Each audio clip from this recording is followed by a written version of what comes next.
IRGC rilis peluncuran rudal klaim serang pangkalan militer Amerika Serikat. China mendesak Amerika Serikat menghentikan ancaman militer terhadap Kuba. Penjahit India sulap rumah jadi museum sepak bola.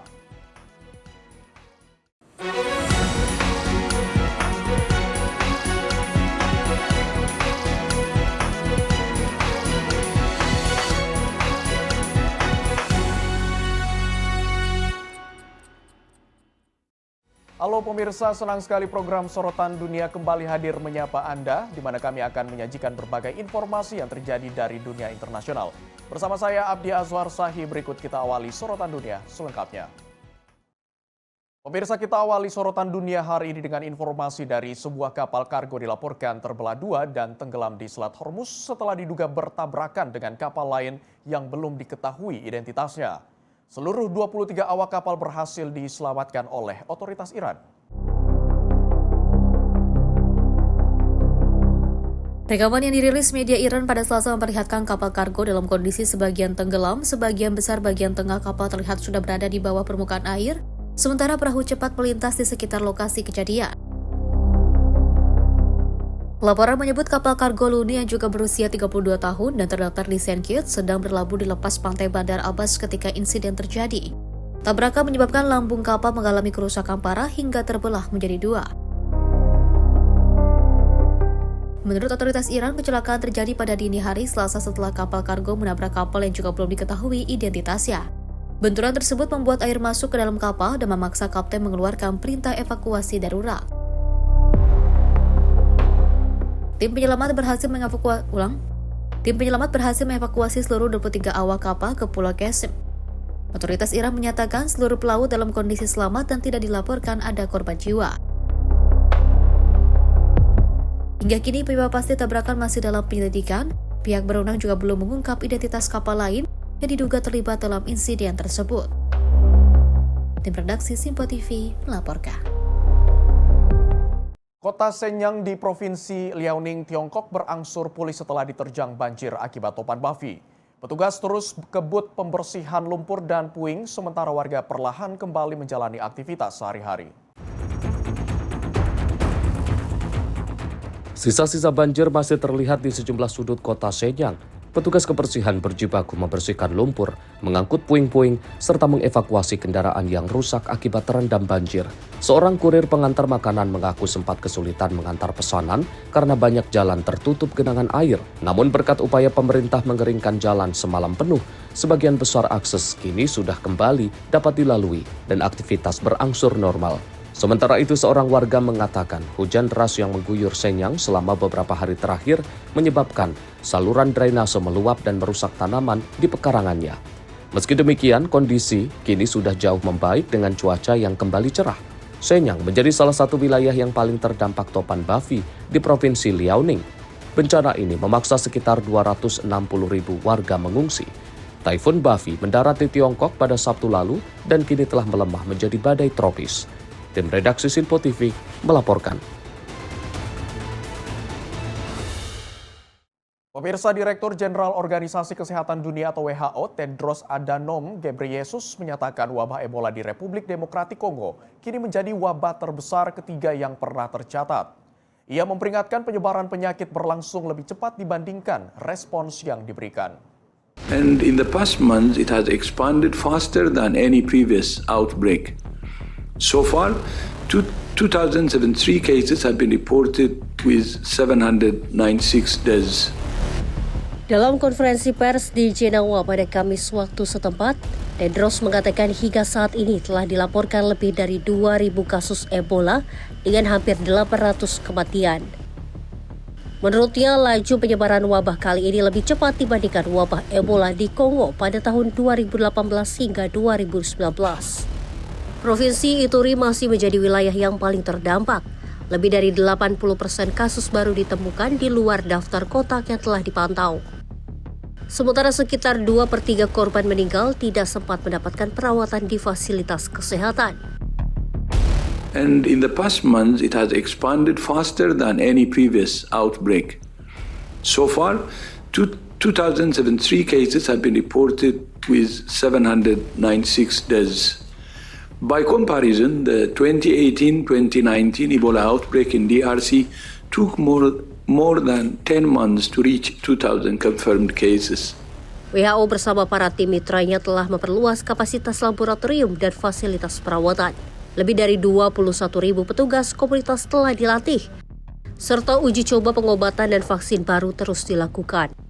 Meski demikian, konflik bersenjata di sejumlah wilayah masih menjadi hambatan besar bagi tim medis untuk menjangkau daerah terdampak dan menahan penyebaran virus. WHO is supporting the government to scale up the response. Treatment capacity now exceeds 800 beds and continues to increase. Laboratory capacity has expanded from just one lab to 16. Contact follow-up rates have increased to almost 80%. More than 21,000 community workers are being trained. And safe and dignified burials have improved significantly. There is also encouraging progress on vaccines and therapeutics. Republik Demokratik Kongo dan Uganda menyatakan wabah Ebola pada 15 Mei setelah hasil uji laboratorium mengkonfirmasi virus Ebola jenis Bundibugyo.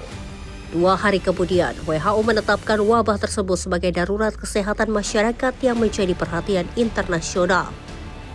Ini merupakan wabah Ebola ke-17 di Republik Demokratik Kongo sejak virus tersebut pertama kali diidentifikasi pada tahun 1976. WHO menegaskan dukungan pendanaan global menjadi kunci untuk menekan penyebaran wabah dan mencegah risiko yang lebih luas. Redaksi Sinpo TV melaporkan.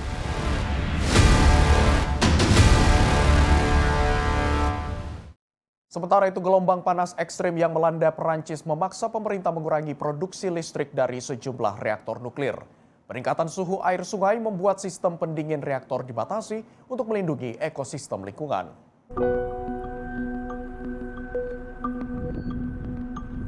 Pembangkit listrik tenaga nuklir Bugey di Saint-Vulbas, Prancis, menghentikan sebagian operasinya di tengah gelombang panas yang melanda Eropa Barat. Perusahaan listrik Prancis EDF menghentikan operasi reaktor Bugey 3 berkapasitas 900 MW. Setelah suhu air sungai Rhône meningkat akibat gelombang panas. Selain reaktor Bugey 3, 2 reaktor lain juga dihentikan operasinya. Sementara itu, beberapa reaktor lain tetap beroperasi dengan kapasitas yang dikurangi demi mematuhi batasan lingkungan. EDF menegaskan keputusan tersebut tidak berkaitan dengan resiko keselamatan nuklir. Namun pembatasan operasi dilakukan untuk mencegah kenaikan suhu berlebih sungai Rhône yang akan merusak ekosistem akibat pembuangan air pendingin dari pembangkit yang telah menyerap panas selama proses operasi. Langkah ini menambah tantangan bagi pasokan listrik Prancis di tengah gelombang panas yang masih melanda sejumlah wilayah Eropa Barat. Tim redaksi Sinpo TV melaporkan. Pemirsa, gunung berapi Kilauea di Hawaii, Amerika Serikat kembali menunjukkan aktivitas erupsinya dengan menyemburkan lava hingga ratusan meter ke udara. Fenomena spektakuler ini berlangsung selama lebih dari 8 jam sebelum akhirnya mereda.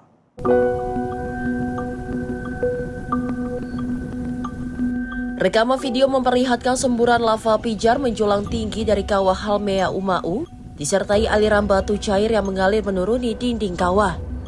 Kepulan asap dan material vulkanik yang memijar juga terlihat memenuhi langit di atas kawasan gunung berapi. Menurut Survei Geologi Amerika Serikat atau US Geological Survey, semburan lava mencapai ketinggian sekitar 290 meter. Episode letusan terbaru ini berakhir setelah berlangsung selama lebih dari 8 jam. Pihak berwenang menegaskan bahwa seluruh aktivitas erupsi masih terbatas di dalam kawasan Taman Nasional Gunung Berapi Hawaii, sehingga tidak mengancam pemukiman penduduk di sekitarnya. Seiring meningkatnya aktivitas vulkanik, Survei Geologi Amerika Serikat sempat menaikkan status siaga gunung berapi dan kode warna peringatan bagi dunia penerbangan. Namun status tersebut kemudian diturunkan kembali setelah aktivitas erupsi mulai mereda. Meski demikian, otoritas tetap menghimbau masyarakat dan pengunjung agar mewaspadai sebaran abu vulkanik serta material ringan lain yang dapat terbawa angin dari kawah menuju wilayah sekitarnya. Tim redaksi Sinpo TV melaporkan.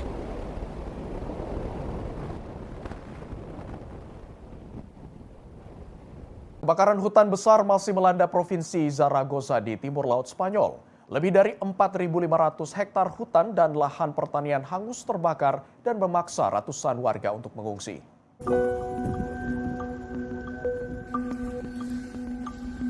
Rekaman video memperlihatkan petugas pemadam kebakaran terus berupaya menjinakkan si jago merah dengan menyemprotkan air ke kawasan hutan yang masih dipenuhi asap tebal. Kebakaran yang dimulai terjadi sejak 15 Juli di kawasan Ores terus meluas akibat angin kencang dan kondisi cuaca panas yang menyulitkan proses pemadaman. Lebih dari 400 personel tim pemadam, layanan darurat dan militer dikerahkan untuk mengendalikan api yang masih berstatus darurat tingkat 2. Sebanyak 10 rumah di kota Asin dilaporkan mengalami kerusakan. Sementara sejumlah desa di sekitar lokasi kebakaran telah dievakuasi sebagai langkah antisipasi. Pihak berwenang memperkirakan kondisi cuaca yang berubah-ubah masih dapat mempersulit upaya pemadaman dan menyebabkan kebakaran tetap menjadi ancaman bagi permukiman di sekitarnya. Tim redaksi Sinpo TV melaporkan.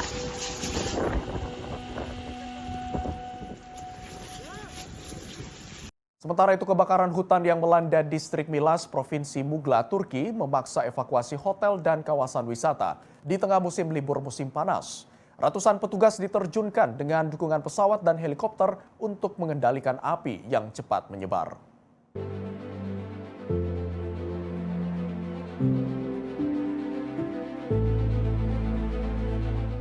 Rekaman video memperlihatkan api berkobar hebat melalap kawasan hutan disertai asap tebal yang membumbung ke langit. Petugas pemadam kebakaran terus berupaya menjinakkan api dari darat maupun udara di tengah kondisi cuaca yang menyulitkan. Gubernur Mugla Idris Akbiyik menyatakan 5 dari 6 titik kebakaran yang terjadi di provinsi tersebut berhasil dikendalikan. Sementara itu upaya pemadaman di kawasan Milas masih terus dilakukan.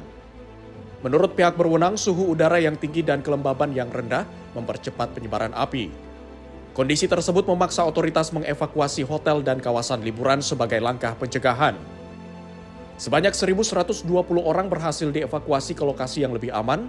Operasi pemadaman melibatkan 12 helikopter, 8 pesawat pemadam, serta puluhan kendaraan pemadam dan tim darurat, termasuk lebih dari 500 personel. Direktorat Jenderal Kehutanan Turki menyatakan kebakaran di Milas sebagian besar telah berhasil dikendalikan. Meski demikian, petugas masih melakukan proses pendinginan dan memadamkan titik-titik api yang masih tersisa untuk mencegah kebakaran kembali meluas. Tim redaksi Sinpo TV melaporkan.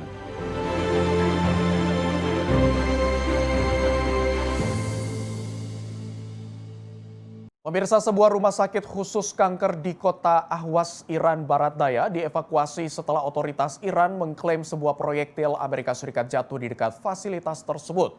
Insiden ini terjadi di tengah meningkatnya kembali ketegangan militer antara Washington dan Teheran.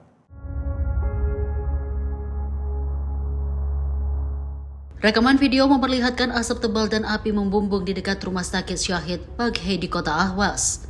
Menurut kantor berita Tasnim, pihak rumah sakit memutuskan mengevakuasi pasien termasuk anak-anak penderita kanker demi menjaga keselamatan mereka. Pihak rumah sakit dilaporkan menghubungi keluarga pasien dan meminta mereka segera membawa pulang anak-anak yang sedang menjalani perawatan.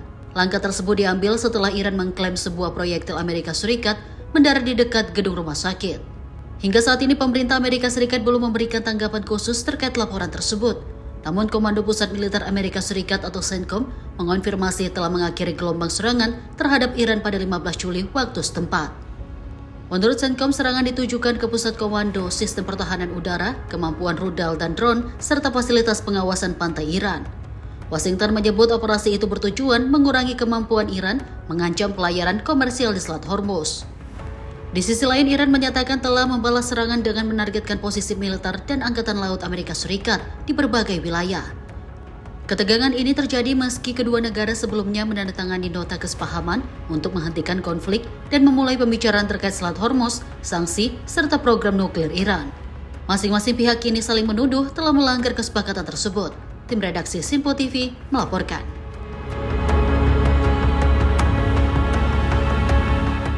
Pemirsa, ribuan pekerja Samsung berunjuk rasa. Informasi selengkapnya akan kami hadirkan usai jeda berikut ini. Tetaplah bersama kami dalam Sorotan Dunia.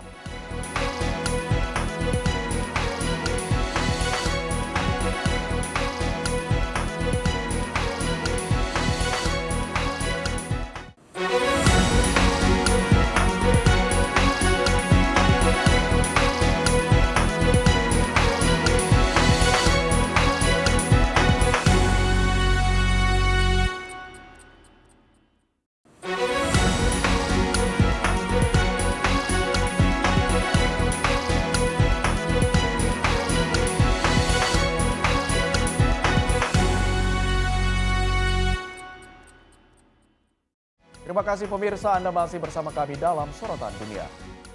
Pemirsa, kita lanjutkan informasi dari kota pelabuhan Bandar Abbas di Iran kembali dilanda serangan. Asap tebal membumbung di langit kota saat Amerika Serikat disebut melancarkan serangan untuk hari kelima berturut-turut.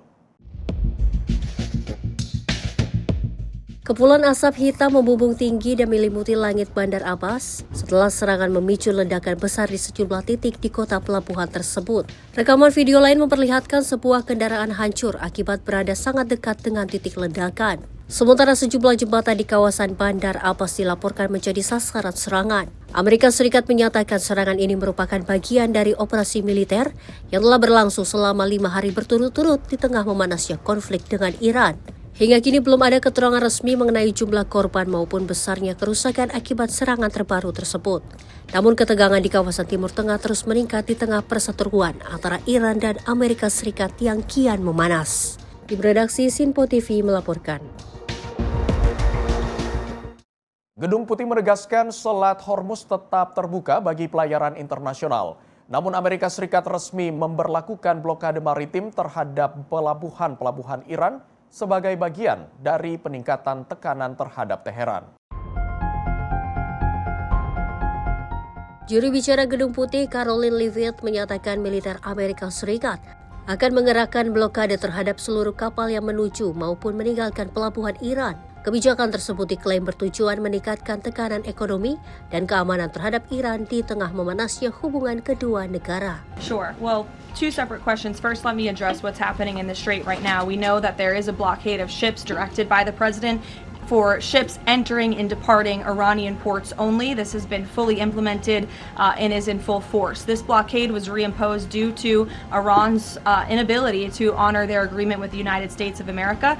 More than 10,000 U.S. sailors, Marines, and airmen, along with 2 aircraft carriers and more than 20 warships and dozens of aircraft, are executing the blockade mission as we speak.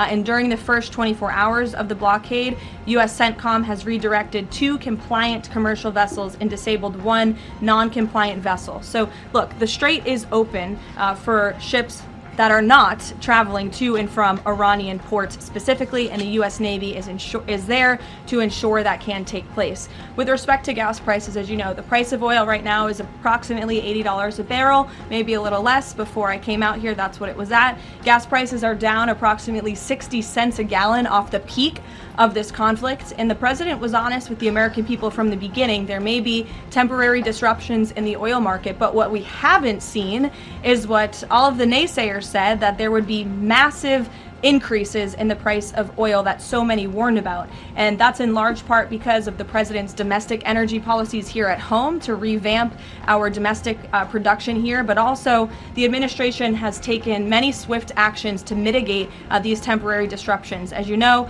we've released oil through our SPR, the Jones Act waiver, which has been incredibly effective, fuel environmental waivers. We also, President signed the Defense Production Act to restart California oil production.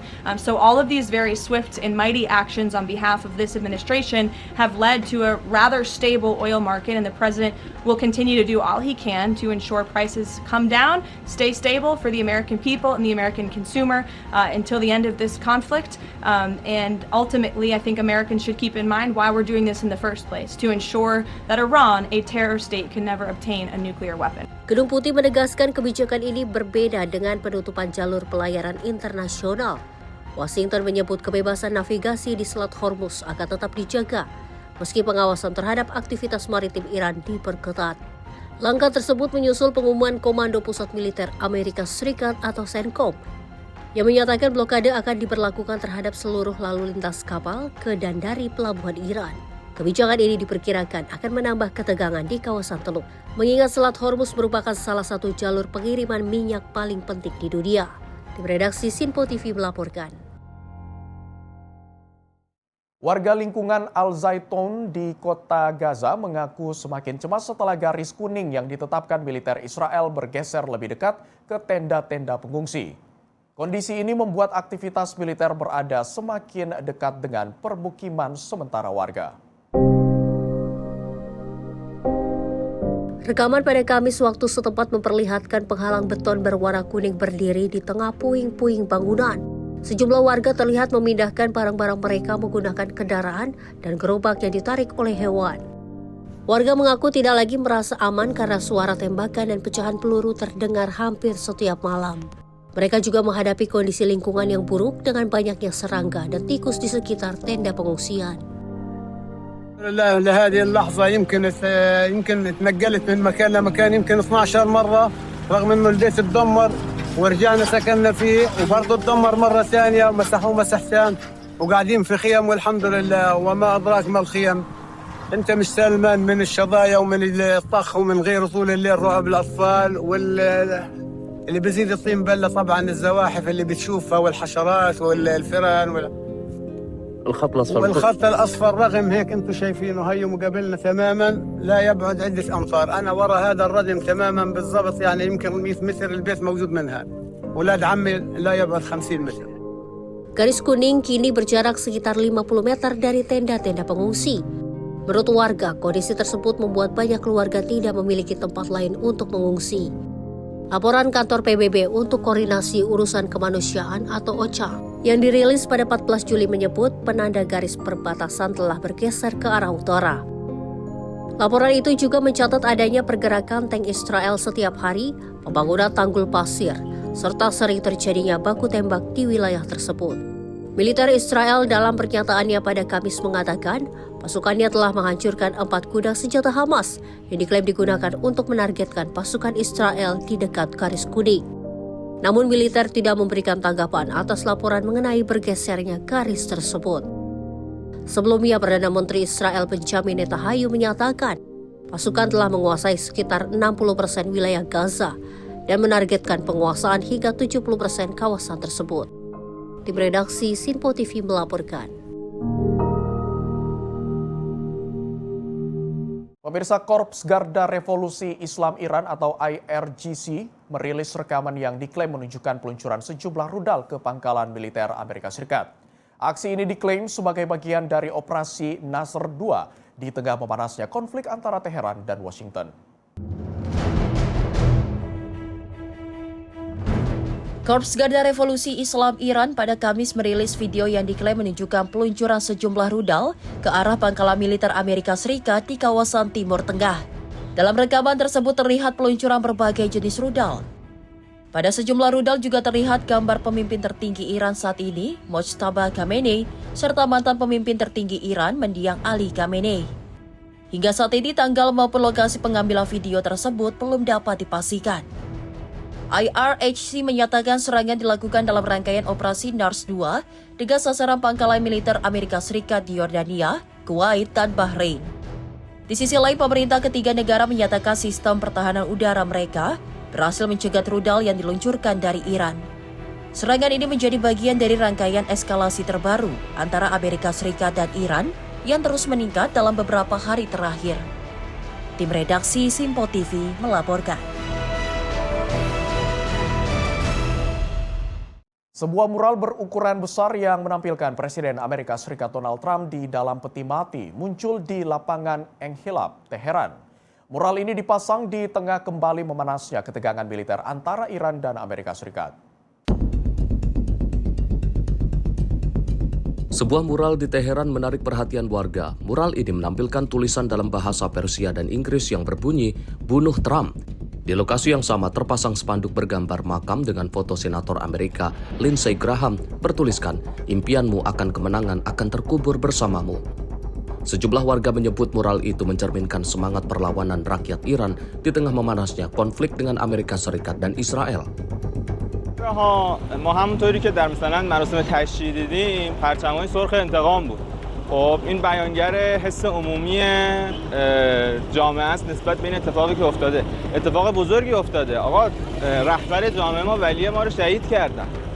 و خب ما اگر این کار رو نکنیم انتقام نگیریم مقابله مثل نکنیم ممکنه این فرآیند امامکشی چیز بشه عادی سازی بشه و باید صفر سر این وایسیم که این اتفاق دوباره رقم نخوره.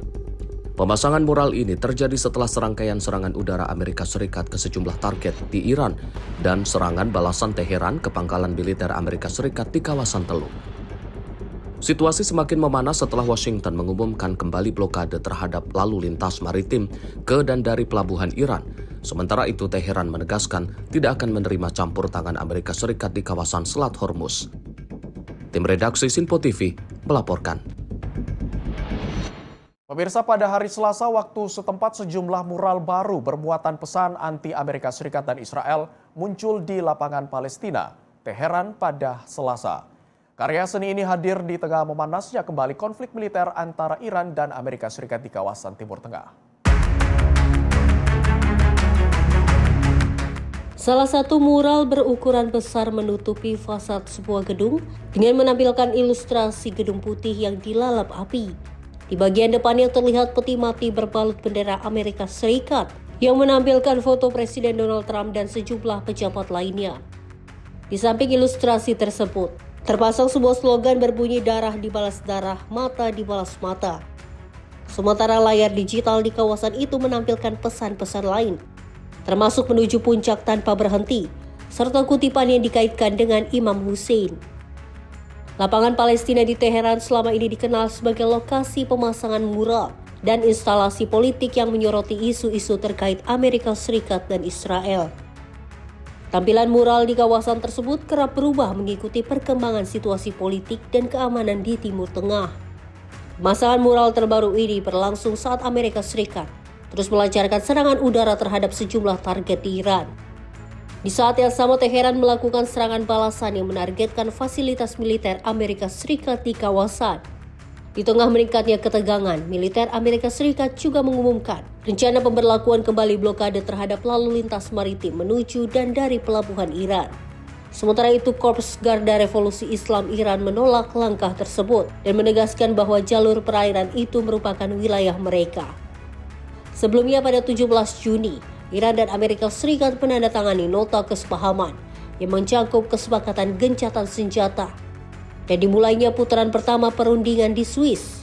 Namun setelah itu kedua pihak saling menuduh melanggar ketentuan dalam kesepakatan tersebut. Tim redaksi Sinpo TV melaporkan.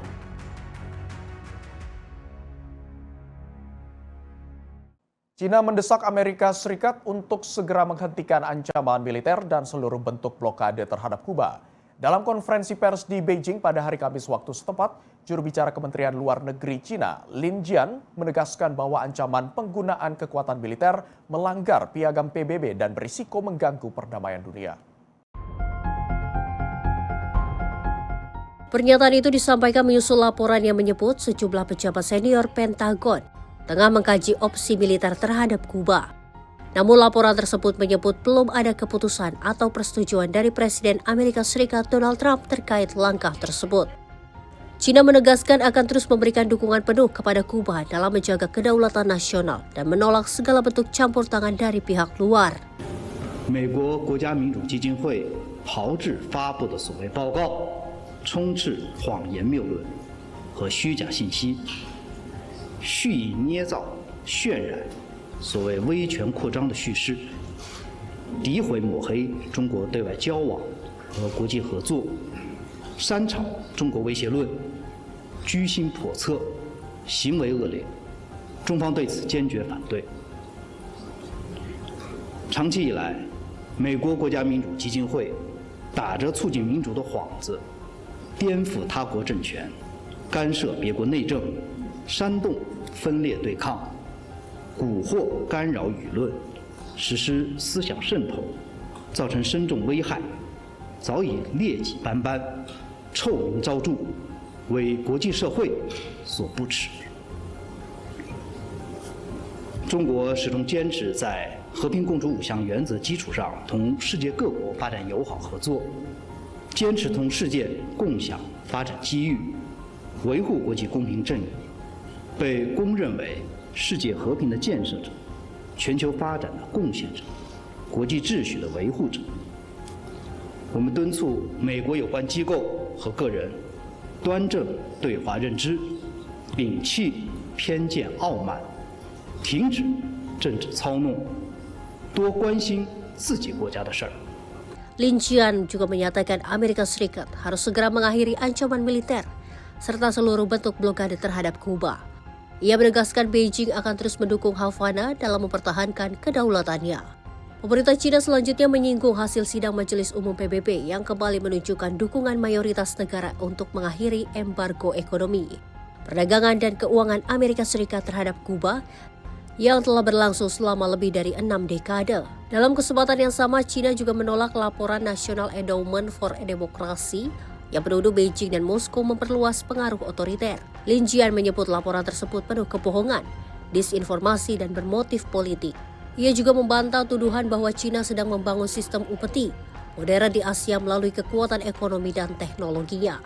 Menurutnya, semua negara memiliki kedudukan yang setara dan kerjasama harus didasarkan pada keuntungan bersama. Dalam pernyataan terpisah, Cina menyambut keputusan Papua Nugini menutup kantor ekonomi di Taipei. Beijing menilai langkah tersebut mencerminkan dukungan terhadap prinsip satu Cina dan membuka peluang untuk memperkuat kemitraan strategis dengan Papua Nugini. Di redaksi Sinpo TV melaporkan. Pemirsa, ribuan pekerja Samsung Electronics berunjuk rasa di depan kantor pusat perusahaan di Suwon pada Kamis waktu setempat. Mereka menuduh manajemen menciptakan kesenjangan bonus yang sangat besar antara divisi semikonduktor dan divisi elektronik konsumen. Rekaman memperlihatkan para pekerja membawa spanduk dan meneriakkan slogan yang artinya perusahaan yang sama, hak yang sama, serta mari berbagi. Sejumlah spanduk juga menuntut pemberhentian salah satu kepala eksekutif Samsung Electronics, TM Roh. Aksi unjuk rasa ini diselenggarakan digelar oleh Serikat Buruh Samsung Electronics, Donghaeng, yang belakangan mendapat dukungan besar dari karyawan divisi Device Experience. Polisi memperkirakan sekitar 5.000 orang mengikuti aksi tersebut. 이제 저희 직원들을 차별한다는 느낌을 많이 받고 있고 단지 요구는 하나입니다. 차별받는 상황에서 이 임원들의 저희한테 좀 소통이 좀 필요하다고 느껴지는데 일단 직원의 목소리를 묵살하고 뭔가 소통 없이 일관하는 태도에 좀 화가 나서 나오게 됐고요. 이러한 저희의 직원들의 목소리를 임원께서 잘 들어주시고 조금 해결하는, 소통하는 모습을 좀 보여주시면 좋을 것 같습니다. Para pekerja menilai manajemen tidak memberikan perlakuan yang adil kepada seluruh karyawan. Mereka mengatakan tidak berniat mengurangi hak divisi semikonduktor, namun ingin merasakan hasil keberhasilan perusahaan secara lebih merata. Aksi ini muncul setelah perjanjian upah tahun 2026 menetapkan bonus kinerja khusus bagi divisi Device Solution atau DS yang memproduksi chip semikonduktor sebanyak 10,5% laba operasional divisi tersebut. Sehingga pekerja divisi chips menerima bonus hingga sekitar 600 juta won atau setara lebih dari $400.000 Amerika Serikat. Sementara karyawan divisi non-chip diperkirakan hanya menerima saham perusahaan senilai sekitar 6 juta won. Kondisi ini memicu tuduhan adanya kesenjangan bonus hingga 100 kali lipat. Serikat Buruh menuntut Samsung memberikan 1.000 lembar saham kepada setiap pekerja divisi DX, menyiapkan skema kompensasi bagi seluruh karyawan, serta membatalkan perjanjian upah tahun 2026. Hingga berita ini diturunkan, Samsung Electronics belum memberikan tanggapan resmi terkait aksi protes tersebut. Tim redaksi Sinpo TV melaporkan. Pemirsa, pemerintah Aljazair mengerahkan pesawat amfibi Berif BE-200 buatan Rusia untuk membantu memadamkan kebakaran hutan di Provinsi Setif. Operasi pemadaman terus dilakukan di tengah kondisi cuaca ekstrim dan suhu tinggi yang memperparah penyebaran api. Pesawat amfibi Berif BE-200 diterjunkan dalam operasi pemadaman kebakaran hutan di wilayah Beni Ortiland, Provinsi Setif, Aljazair Timur Laut. Rekaman yang dirilis Badan Perlindungan Sipil Aljazair pada Selasa waktu setempat menunjukkan pesawat tersebut terbang di atas kawasan hutan sebelum menjatuhkan ribuan liter air ke titik api untuk mencegah kebakaran meluas. Operasi pemadaman memasuki hari keempat dengan petugas terus berupaya mengendalikan api yang melanda kawasan hutan dan pegunungan. Cuaca ekstrim dan gelombang panas dilaporkan menyulitkan proses pemadaman karena sejumlah titik api kembali menyala setelah sempat berhasil dikendalikan. Hingga saat ini petugas masih berjuang memadamkan 19 kebakaran hutan di 10 provinsi di Aljazair. Sedikitnya 1 orang dilaporkan meninggal dunia akibat bencana tersebut. Berif BE-200 merupakan salah satu pesawat pemadam kebakaran paling canggih di dunia. Pesawat ini mampu mengambil hingga 12 ton air langsung dari danau atau perairan lain, kemudian menjatuhkannya ke lokasi kebakaran dalam waktu singkat. Aljazair telah mengoperasikan 4 unit Berif BE-200 untuk memperkuat kapasitas penanganan kebakaran hutan dan bencana alam di negara tersebut. Tim redaksi Simpo TV melaporkan.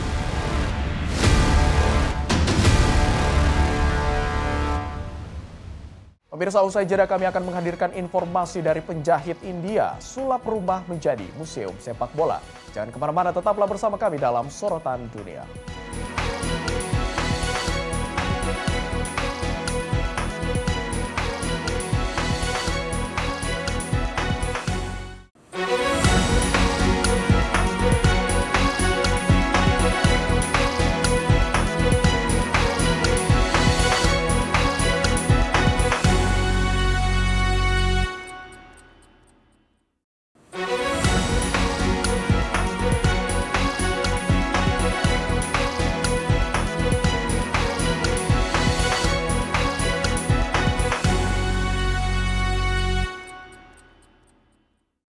Terima kasih pemirsa, Anda masih bersama kami dalam Sorotan Dunia. Pemirsa, kita lanjutkan informasi dari seekor elang muda nyaris menjadi mangsa burung camar setelah jatuh ke perairan di wilayah Ulyanovsk, Rusia. Beruntung sepasang suami istri yang melintas dengan perahu berhasil menyelamatkan burung tersebut. Rekaman video memperlihatkan elang muda itu berjuang mengapung di atas air saat dikejar dan diserang oleh burung-burung camar. Melihat kondisi tersebut, sepasang suami istri segera mengayuh perahu mendatangi burung itu, lalu mengangkatnya ke atas perahu untuk diselamatkan. Setelah dibawa ke darat, burung tersebut diberi makan, dibungkus dengan selimut untuk menghangatkan tubuhnya, dan dibiarkan beristirahat di atas relumputan. Menurut pasangan tersebut, elang muda itu tidak mengalami luka, hanya terlihat sangat kelelahan dan ketakutan setelah berhasil lolos dari serangan burung camar. Setelah kondisinya pulih dan bulunya mengering, elang muda itu akhirnya kembali terbang menuju hutan dan melanjutkan kehidupannya di alam liar. Tim redaksi Simpo TV melaporkan. Seekor kucing liar di Turki nyaris kehilangan nyawanya karena tersedak makanan. Beruntung seorang warga yang melihatnya langsung menyelamatkan kucing tersebut menggunakan teknik Heimlich.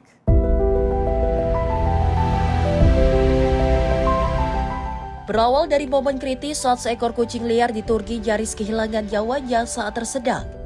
Seorang warga yang menjadi petugas keamanan bernama Selçuk Kafdar muncul sebagai penyelamat. Menyadari ada yang tidak beres dengan kucing oranye itu, ia pun mendekatinya. Tanpa rasa panik, ia menerapkan teknik Heimlich untuk sang kucing. Kafdar mengaku pernah mempelajari teknik Heimlich untuk orang dewasa dan bayi, lalu menerapkan teknik serupa pada kucing tersebut. Berkat ketenangannya, benda yang menyumbat saluran napas si kucing berhasil keluar dan ia pun selamat. Terkadang ilmu sederhana yang kita pelajari untuk manusia, nyatanya dapat menjadi penyelamat makhluk hidup lainnya. Tim redaksi Simpo TV melaporkan. Pemirsa, sebuah piala berbahan batu amber terbesar yang pernah dibuat resmi diperkenalkan di Kaliningrad, Rusia. Trofi bernama Winners Cup tersebut diciptakan untuk memperingati hari jadi ke-80 wilayah Kaliningrad, sekaligus memecahkan rekor dunia sebagai piala amber terbesar. Seperti inilah bentuk piala amber raksasa dengan berat 32,9 kg dan tinggi mencapai 124 cm. Pihak Kaliningrad Amber Combine menyebut trofi ini menjadi yang terbesar yang pernah dibuat dari batu amber. Menurut manajer produksi Alexandra Logakeva, bagian mangkuk piala tersusun dari 2.000 batu amber yang dipilih dan dirangkai secara teliti agar saling menyatu. Hampir seluruh bagian trofi dibuat dalam satu kesatuan, dengan bagian puncak dilengkapi ukiran, mosaik amber putih, serta ornamen malaikat dan monogram. Победителей выполнен из редчайшего вида балтийского янтаря из пейзажного с применением классической техники обработки солнечного. Pembuatan piala tersebut melibatkan 10 pengrajin dengan waktu pengerjaan selama 4 bulan. Seluruh material menggunakan amber putih Baltik, jenis batu amber langka yang hanya menyumbang sekitar 2% dari total cadangan amber dunia.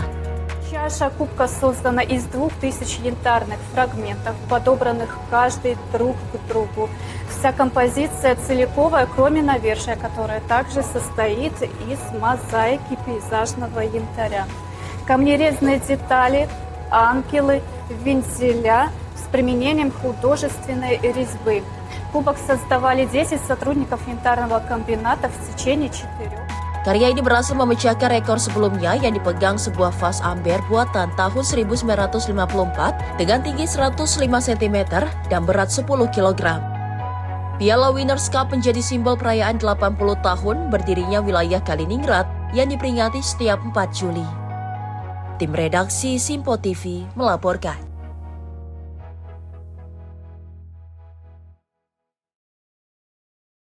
Berawal dari kecintaan pada sepak bola, seorang penjahit di negara bagian Kerala, India, menyulap sebagian rumahnya menjadi museum pribadi. Selama hampir 4 dekade, ia mengumpulkan dan merawat ribuan arsip Piala Dunia dari berbagai penjuru dunia. Lembar demi lembar koran lama tersusun rapi di sebuah ruang sederhana di dalam rumah Abdul Karim. Bagi penjahit asal Nilambur ini, koleksi tersebut bukan sekadar tumpukan kertas, melainkan catatan berharga perjalanan sejarah sepak bola dunia. Kegemarannya mengoleksi arsip sepak bola dimulai saat Piala Dunia tahun 1986 di Meksiko. Sejak saat itu, ia menyimpan clipping berita, laporan pertandingan, hingga artikel khusus dari surat kabar berbahasa Malayam, Inggris, dan Arab. Meski hanya mengandalkan penghasilan sebagai penjahit, Abdul Karim mengaku tetap menyisihkan uang untuk membeli dan menyelamatkan koran-koran yang membuat berita sepak bola. Menurutnya, semua dilakukan demi kecintaannya pada olahraga tersebut. Selain mengoleksi koran, ia juga menyimpan perangko, koin, dan berbagai barang antik bertema sepak bola. Sang istri turut membantu menata dan merawat koleksi yang kini memenuhi satu ruang khusus di rumah mereka.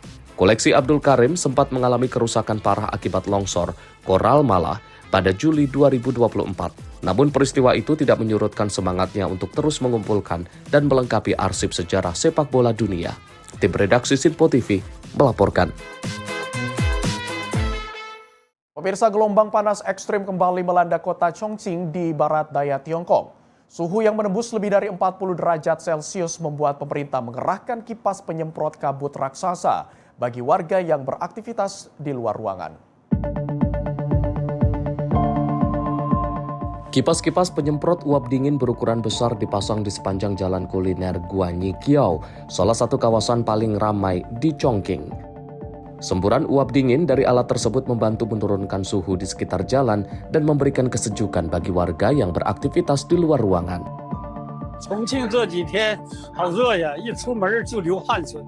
Sementara itu, pemerintah Chongqing juga memanfaatkan lebih dari 1.600 bekas bunker atau tempat perlindungan serangan udara yang tersebar di bawah kota sebagai ruang peneduh alami.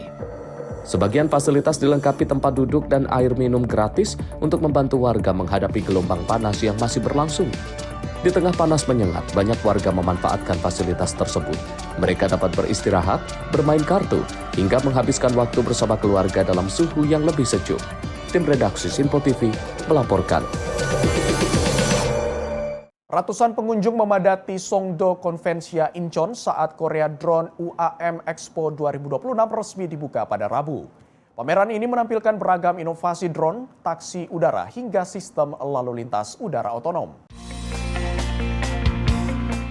Rekaman memperlihatkan berbagai jenis drone, simulator penerbangan, serta turnamen sepak bola drone internasional yang menjadi salah satu atraksi pameran.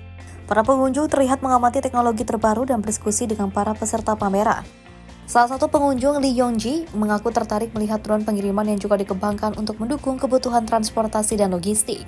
Sementara peserta lain menilai pameran ini memberikan gambaran mengenai perkembangan teknologi drone untuk berbagai sektor. 여행 갈 때 데리고 다니면 좋을 드론 같은 거 좋아해가지고 왔는데 여기 와서 보니까 좀 요즘에는 배송에 특화된 드론들이 많이 있는 것 같아서 조금 신기했던 것 같습니다. Pameran selama 3 hari ini diikuti lebih dari 130 perusahaan dan organisasi dari sektor drone serta urban air mobility atau UAM. Korean Air menampilkan teknologi pesawat tanpa awak berbasis kecerdasan buatan yang dikembangkan bersama perusahaan teknologi pertahanan Amerika Serikat, Anduril Industries. Sementara Hyundai Elevator memperkenalkan konsep Vertiport Vertical Edge Port untuk mendukung operasi taksi udara. Pameran ini juga menampilkan pesawat Urban Air Mobility pertama yang dikembangkan oleh pihak swasta di Korea Selatan, serta sistem manajemen lalu lintas udara otonom. Pemerintah Korea Selatan menargetkan layanan taksi udara komersial pertama dapat beroperasi pada tahun 2028. Tim redaksi Simpo TV melaporkan.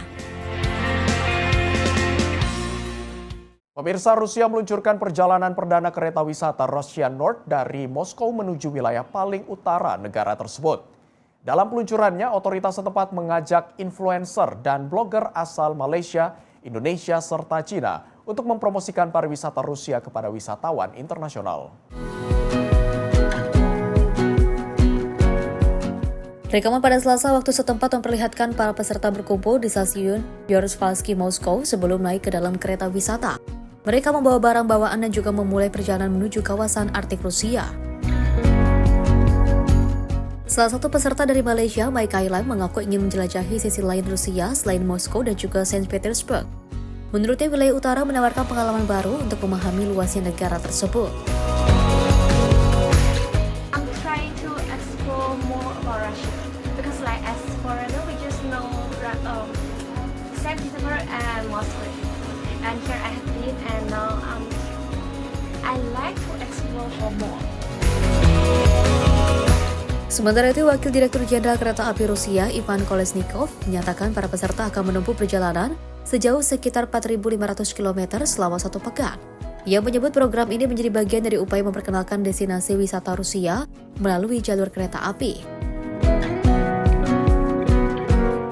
Menurut Kolesnikov, saat ini kereta api Rusia mengoperasikan 120 rute wisata dan juga menargetkan jumlah wisatawan kereta meningkat dari 1,3 juta menjadi 3 juta orang pada tahun 2030. Di sisi lain, Wakil Ketua Dewan Federasi Rusia, Konstantin Kosakev, menilai bahwa kehadiran para blogger dan juga influencer akan membantu memperkenalkan Rusia secara langsung kepada masyarakat internasional melalui pengalaman mereka sendiri. Rute Russian North akan melintasi kota Arkhangelsk, Petrobox, Murmansk, Petrozavodsk, dan juga Vyborg. Selama perjalanan, peserta akan mengunjungi berbagai destinasi wisata, mengenal budaya lokal, serta menjelajahi kawasan Arktik Rusia. Tim redaksi Simpo TV melaporkan. Sementara itu, pemerintah Filipina meresmikan tahap pertama proyek MTERA Solar yang digadang menjadi pembangkit listrik tenaga surya dan penyimpanan baterai terbesar di dunia dalam satu lokasi. Proyek ini menjadi langkah strategis Filipina untuk memperluas penggunaan energi terbarukan dan mengurangi ketergantungan pada bahan bakar fosil impor. Presiden Filipina Ferdinand Marcos Jr. dan Ketua Meralco Manuel V. Pangilinan meresmikan tahap pertama proyek dengan penandatanganan prasasti. Para pekerja terlihat merakit panel surya, sementara rekaman udara menampilkan luasnya kawasan proyek di Provinsi Nueva Ecija. Manuel Pangilinan menyatakan proyek ini membuktikan bahwa Filipina mampu membangun infrastruktur energi dalam skala besar. Menurutnya, Meralco akan terus memperluas pembangunan pembangkit energi terbarukan, sistem penyimpanan baterai, serta menciptakan lapangan kerja baru bagi masyarakat. Welcome to Terra Solar, the world's largest integrated solar and battery storage facility located in a single site. And this is only the beginning. Meralco will keep building more renewables, more batteries, more jobs, until reliable clean energy ceases being a privilege and becomes a birthright. Sementara itu, Presiden Marcos menegaskan proyek MTERA Solar hadir pada saat yang tepat di tengah tantangan ketergantungan Filipina terhadap energi konvensional. Pemerintah pun berkomitmen terus meningkatkan porsi energi terbarukan dalam bauran energi nasional. As we gather once again for the inauguration of Phase 1, we demonstrate our will and our determination to ensure that our plans come into fruition. This achievement comes at a time when the need to boost our energy sector has never been more apparent or more urgent. For years, our economy has relied heavily on conventional sources of power. Such an energy mix leaves us more vulnerable to fluctuations in global fuel prices and developments in the international market, as we have experienced in the last few months, and it underscores the importance of diversifying our energy sources and how we must be committed to moving that mix in the direction to favor. Setelah seluruh tahap pembangunan selesai, proyek ini diperkirakan mampu menyuplai listrik bagi lebih dari 2,4 juta rumah tangga. Selain itu, emisi gas rumah kaca diproyeksi berkurang sekitar 4,3 juta ton setiap tahun. Fasilitas ini juga dilengkapi sistem penyimpanan energi baterai yang memungkinkan listrik hasil panel surya tetap digunakan meski pada malam hari. Pemerintah Filipina menilai proyek tersebut akan memperkuat ketahanan energi nasional, sekaligus melindungi masyarakat dari gejolak harga energi akibat konflik geopolitik global. Tim redaksi Sinpo TV melaporkan. Pemirsa, Asian Games 2026 akan menyajikan pengalaman berbeda bagi para atlet termasuk kontingen Indonesia. Untuk pertama kalinya dalam sejarah, sebagian peserta akan menempati kapal pesiar sebagai wisma atlet selama ajang berlangsung. Kontingen Indonesia akan menempuh pengalaman berbeda saat mengikuti Asian Games 2026 di Aichi dan Nagoya, Jepang. Untuk pertama kalinya dalam sejarah ajang ini, sebagian atlet dan ofisial akan tinggal di kapal pesiar Costa Serena yang disiapkan sebagai wisma terapung.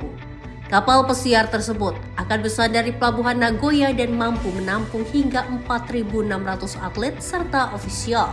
Panitia memilih konsep ini untuk menghemat biaya pembangunan perkampungan atlet dengan memanfaatkan infrastruktur yang sudah tersedia. Sebanyak 20 cabang olahraga akan menempati kapal ini, sementara atlet lainnya disebar di hotel dan akomodasi di kota Nagoya. Asian Games 2026 akan berlangsung pada 19 September hingga 4 Oktober mendatang. Tim redaksi Sinpo TV melaporkan.